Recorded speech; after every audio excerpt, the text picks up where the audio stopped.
조선의 왕 중 가장 짧게 살았고 가장 조용히 사라진 왕, 단종. 잊혀졌던 그의 존재는 최근 영화 왕과 사는 남자의 놀라운 흥행과 함께 다시 한번 국민들의 마음속에 되살아나고 있습니다.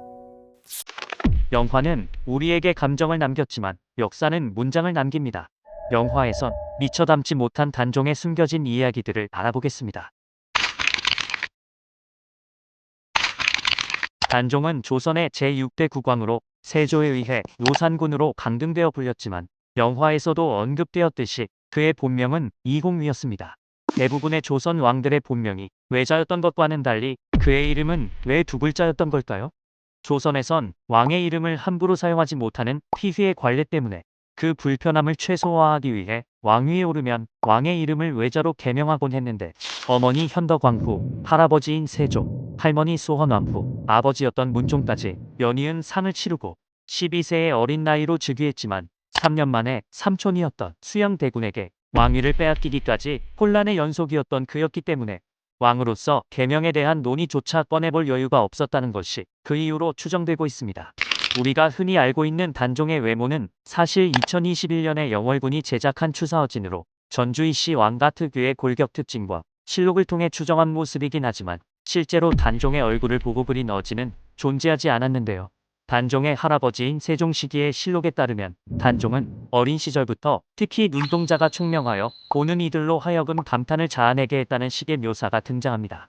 그리고 후대의 야사와 문집에서는 슬픔이 얼굴에 잘 드러나고 눈매가 처연했다는 표현들이 사용되는 등 그의 눈에 대한 이야기들이 자주 등장하는데요. 실제로도 아버지인 문종이 조선 역사상 손에 꼽히는 미남이었던 사실을 감안하면 단종은 영화 속의 모습처럼 빼어난 눈빛을 가진 부드러운 소년의 인상이었던 것으로 추정됩니다.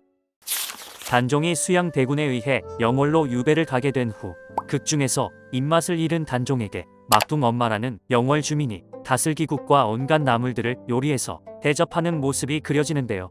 이 장면은 실제로 영월 주민들 사이에서 내려오는 설화를 바탕으로 한 것입니다. 실제 설화에 따르면 이 밥상의 주된 재료는 영월에서 단종의 유배 시기인 6월경에 먹을 수 있던 어눌이라는 나물이었는데요.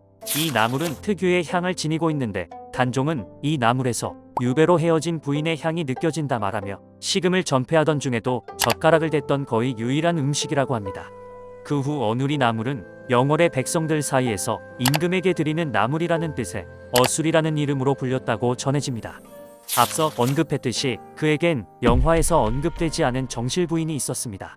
그녀의 이름은 정순왕후 송씨로 1447년 단종이 세자였던 시절 혼인을 했죠.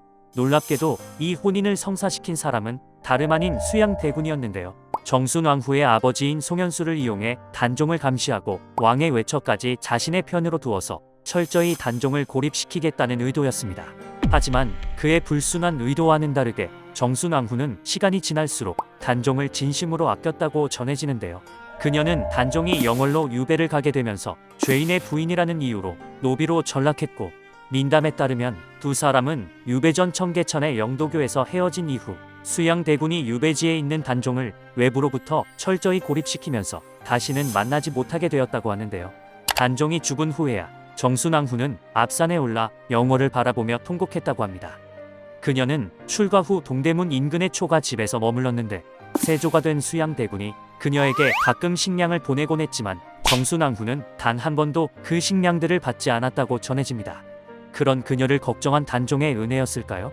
민담에 따르면 정순왕후가 한 샘물에서 죽은 단종을 그리워하자 그 주변에서 자주색 풀들이 자라나 샘물이 자주색으로 변했고 그녀는 이 물로 염색한 비단으로 댕기와 저고리기 등을 만들어 시장에 팔면서 생계를 유지할 수 있었다고 합니다. 비록 단종처럼 한많은 삶을 살았지만 그녀는 조선의 왕 중에서 가장 짧은 생을 살았던 남편과 달리 무려 82세의 나이까지 장수했다고 합니다. 영화에는 그려지지 않았지만 정순왕후. 맞아요. 네. 정순왕후는 나중에 이분 노비가 돼서 마지막에 원수들이 다 멸망지화되는 걸 봐요. 그러니까 정말 마음 아픈 분이죠.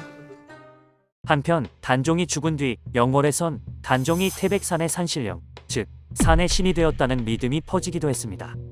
한성부 부윤을 지낸 우천추익한이라는 자가 단종이 사약을 받고 승하했다는 소식을 듣고 영월로 가던 길에 백마를 탄 단종을 목격했는데 대왕마마 어디로 행차하시나이까? 라고 묻자 단종은 내가 태백산으로 가는 길이오라고 답하고 사라졌다.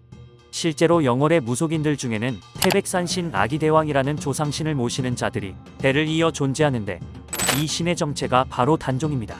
세조가 된 수양대군이 단종의 장례의식을 철저히 금지하자 영월의 백성들이 그 감시를 피하기 위해 산신령의 이름으로라도 단종에게 제사를 올려왔던 것인데요.